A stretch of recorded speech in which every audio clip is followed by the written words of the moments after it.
dan ku kasih makan lagi. Si emenya datang. Kayak gitu muka dia. Jadi aku serba salah. Pertama aku merasa bersalah nggak ngasih mereka makan, aku usir. Jadi aku balik, pas mereka balik, aku kasih makan dulu, maksudku supaya aku nggak merasa bersalah kalau mereka aku usir pergi. Malahan datang si Mei. Dunia ini kataku, aku nggak mau lagi lah ngurus-ngurus kucing. Kenapa mereka datang terus? Aku harusnya kayaknya panggil bapak tukang lagi deh untuk menutup. Kurang tinggi mungkin pagar itu. Harus lebih tinggi lagi.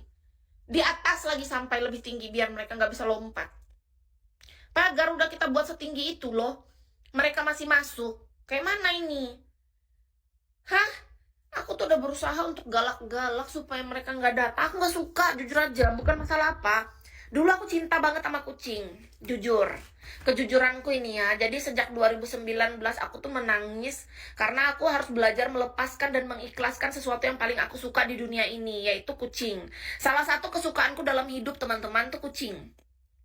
Kucing terakhir yang aku pelihara dengan penuh kasih sayang namanya Baby Bumehong. Jadi nama panjangnya Bumehong. Aku buat nama dia di tahun 2018 atau 19 antara itulah, 2018. Nah, nama panjang dia Bumehong. Tapi karena dia masih kecil, aku panggil dia Baby Bu. Bayi kucing Bu, kan Bu panggilan dia. Nama dia Bu panggilannya. Nah, kucing terakhir yang aku pelihara, kucing Persia warna putih itulah karena aku konsultasi sama dokter. Jadi pertama tuh kan kita ke dokter hewan dulu untuk dia vaksin dan kita ambil buku kucing. Kita pelihara kan, pasti khusus dokter hewan untuk kucing ini. Kita beli segala susu, makanan, segala apa, kita rawat dengan sungguh. Tahu-tahu aku datanglah ke dokter manusia, bukan dokter kucing, bukan dokter hewan. Aku mendesarikan diriku juga karena kan nggak mungkin cuma kucing yang kita periksa, diri kita juga harus diperiksa dong. Karena apa? Ketika kita memelihara hewan, menurut KIS ya, yang kita harus periksakan ke dokter bukan cuma hewannya. Itu menurut otakku aja sih, aku nggak tahu kalau kalian gimana. Kalau aku tuh selalu punya pemikiran, nggak boleh kita hanya menyayangi sesuatu, tapi diri kita juga harus kita jaga, kita rawat. Nah, pergilah aku ke dokter manusia, datang aku ke sana konsultasi aku sama dokter, dok. Belakangan ini aku merasa kayak setiap aku memegang kucing, kenapa tubuhku lebih sering gatal. Aku bilang gitu, lebih terasa gatal di daerah mana, kata dokternya. Daerah tangan, dok, kaki. Tapi ada tanda-tanda gejala nggak, gatalnya seperti apa, kata dokter. Ini ada di sekitar sini juga, dok. Aku kasih lihat kan di sini. Terus di apa center sama di kaca pembesar, dokter tuh punya kan kaca pembesar dokter, dicek sama beliau di iniin ke layar komputer kan bisa kita lihat. Oh, itu bakteri kucing katanya dibilang. Habis itu aku bilang gini, dok, kenapa aku bisa terkena bakteri kucing? Aku bilang sama dokternya. Terus kata dokter itu, iya karena kamu memelihara hewan di rumah. Tapi gini, saya juga nggak tahu apakah ini bakterinya berasal dari kucing atau dari hewan lainnya. Dokternya ngomong gitu. Aku kan langsung ngejudge-nya menghakimi ke kucing. Lalu dibilang sama dokter gini, emang kamu di rumah ada peliharaan apa selain kucing? Terus aku bilang, sekarang di rumah ada kucing, ada anjing, dan ada ayam. Aku bilang gitu kan, tapi kamu paling banyak interaksinya sama hewan yang mana? Paling banyak sama kucing, tapi kalau kedua sama anjing. Aku bilang, karena tiap hari aku harus ngasih makan anjing. Nah, setelah itu dokternya bilang lagi, kamu harus tahu ini sumbernya dari yang mana. Tapi kalau menurut saya, kemungkinan kamu orang yang hypersensitif. Jadi kan ada manusia itu yang cuman sensitif saja. Nah, KIS itu dibilang sama dokter ada kemungkinan besar kamu hypersensitif. Apa itu, dok, hypersensitif? Kata KIS. Jadi, kamu harus lebih hati-hati dibanding manusia normal lainnya. Kalau manusia normal biasa, dia interaksi sama kucing atau anjing tidak masalah. Orang normal. Orang sensitif, dia harus lebih waspada, harus lebih menjaga kebersihan. Setelah memegang kucing, dia harus mencuci dengan sabun antibakterial.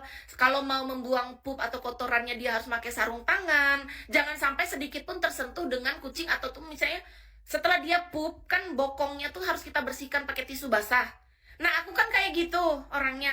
Nah, bisa jadi saat aku membersihkan pakai tisu basah itu terkena masuk ke dalam kuku. Jadi bakteri itu kan bisa macam-macam, bisa masuk lewat kuku, lewat macam-macam lah, udara, bahkan dibilang sama dokternya. Lalu aku bilang sama dokter, oh kalau menurut dokter aku termasuk orang yang hypersensitif. Terus menurut dokter aku harus gimana nih?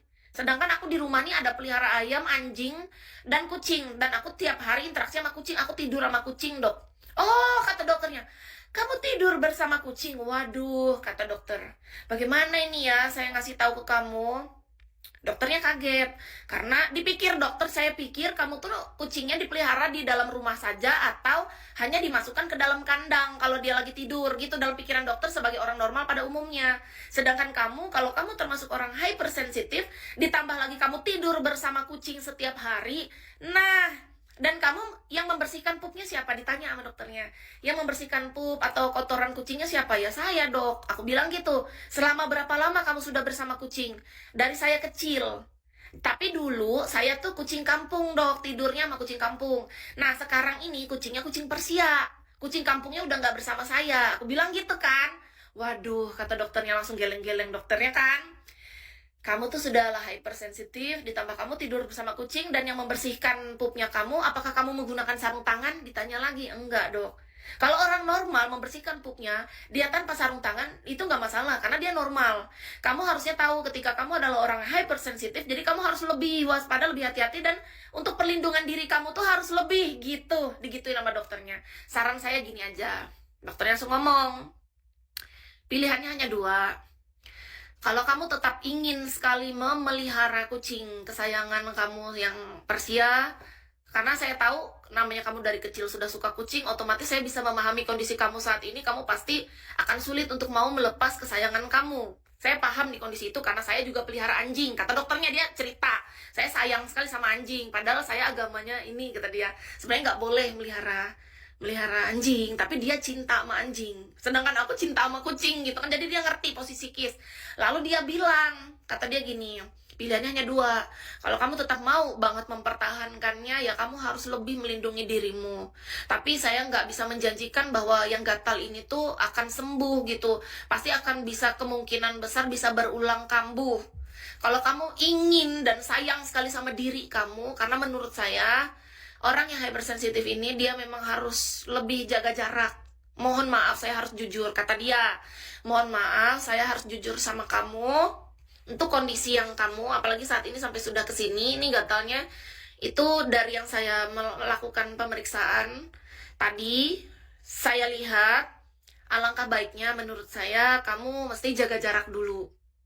Digituin sama dokternya, kamu harus jaga jarak. Sama, bahkan bukan cuma kucing ini, mohon maaf saya harus jujur ya, supaya kamu lebih waspada aja. Jadi bukan berarti kamu harus membenci hewan, tidak, kamu tetap bisa mencintai hewan tapi tidak berlebihan, kata dokternya. Jadi yang selama ini kamu bisa tidur sama hewan, kamu terlalu bermain bersama dia, bahkan menyentuhnya terlalu banyak, ya kan, kamu bisa mencintai dengan cara lain, gitu ya nama dokter. Tapi ini saya kasih ya peringatan dari saya saja, ya kalau kamu mau mendengarkan syukur, kalau enggak ya itu kan pilihan ada di kamu sendiri, kata dokternya. Saya cuman memberitahu seperti ini, bukan hanya kucing.